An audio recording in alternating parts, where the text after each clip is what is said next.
In a meeting with the House Democratic Women's Caucus leadership, Jeffrey Epstein's victims asked for transparency, accountability, and legislation to protect other women and girls from sexual abuse. Two high-ranking Democratic legislators' Santa Fe homes were targets of bomb threats on Thursday that prompted the closures of nearby roads and a school. State health officials issued a standing order on Wednesday that authorizes New Mexico pharmacists and healthcare providers to offer COVID-19 vaccines to anybody 6 months and older without a prescription. And the NCAA banned 3 men's college basketball players for sports betting on Wednesday, saying they had bet on their own games at Fresno State and San Jose State and were able to share thousands of dollars in payouts. From the Albuquerque Journal, this is the leading news. I'm Gino Gutierrez. It's Friday, September 12th, and I'll have more on those stories in a few moments, plus a look at Albuquerque's weather forecast on the other side of this break. This episode is sponsored by the Kirtland Partnership Committee, your community partners supporting the powerful missions based at Kirtland Air Force Base. From the 377th Air Base Wing and 58th Special Operations Wing to AFRL, Space Force, NNSA, and Sandia National Labs, Kirtland is a national asset with global impact, and it's all happening right in your backyard. Learn how KPC helps grow missions and support the people behind them at kpcabq.org. In a meeting with the House Democratic Women's Caucus leadership, Jeffrey Epstein's victims asked for transparency, accountability, and legislation to protect other women and girls from sexual abuse. With more on this story and how it ties to New Mexico, I'm now joined by the Journal's federal government reporter, Kathy Cook. Kathy, thank you so much for joining me. Thank you for having me, Gino. So, Kathy, a pretty big meeting between these Epstein victims and this congressional caucus. What can you tell us about the meeting and how it ties into New Mexico? So the House Democratic Women's Caucus, the chair of that caucus is one of our own Congresswoman, Teresa Leger Fernandez. And so she, along with other leadership members of that caucus, had a chance to sit down with Epstein survivors last week when they were in D.C. advocating for more files related to Epstein to be released to the public. And so from what she told me, it was a really emotional meeting. She said that Congresswoman and the survivors were crying when they met and first sat down to meet. She also told me that she, apologized to some of the survivors because some of the sexual abuse they experienced happened here in New Mexico at Epstein's Zorro Ranch, and one of those survivors, Annie Farmer, spoke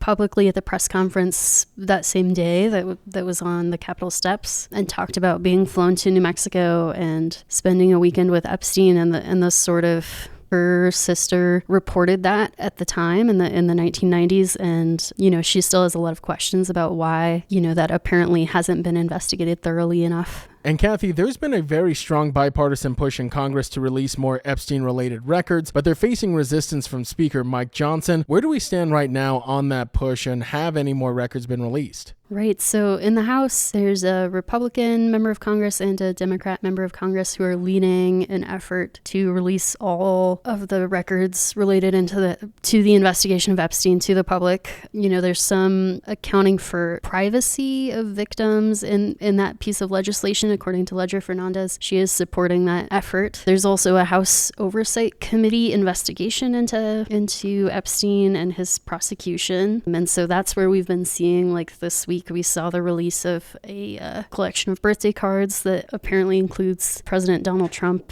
and former President Bill Clinton as people who sent this man birthday cards. Just yesterday in the Senate, we saw an effort that is similar to the push in the House, where Senate Minority Leader Chuck Schumer tried to get an amendment attached to a bill that would also require public release of all the records connected to Epstein. That also failed. The House effort has not failed yet. They're still pushing, so we'll see, if they're able to gather enough support in the House to accomplish that or not. And we'll also see, we can expect to see more information coming from the House Oversight Committee, I think. So we'll see what that leads us. It's just interesting. I don't know, Gino, it's interesting to see all this attention on this particular investigation into human trafficking. And it certainly seems like Epstein's connections to high-profile public figures like Bill Clinton and like Donald Trump are driving some of the public interest there. And Kathy, one part of your story that I found particularly fascinating, and I'm sure our listeners probably will as well, is that the survivors announced plans to create their own list of people they believe were complicit in this ongoing saga, and Representative Marjorie Taylor Greene even said that she would read that list aloud to Congress if she was asked to do so. Right, and Ledger Fernandez said that's one thing she took away from this meeting, is that the survivors told them that while there, may not be an explicit client list in those records, the survivors said that there are more people connected to the sexual abuse they experienced, and they want that information to come out publicly. And Kathy, lastly, I want to talk about some legislation that the Democratic Women's Caucus is hoping to advance that would address issues like sexual violence, expanding trauma care, limiting gun ownership for abusers, tax relief for survivors, and actions against deepfake pornography. So there's a list of issues that they're also hoping to address through lawmaking as well.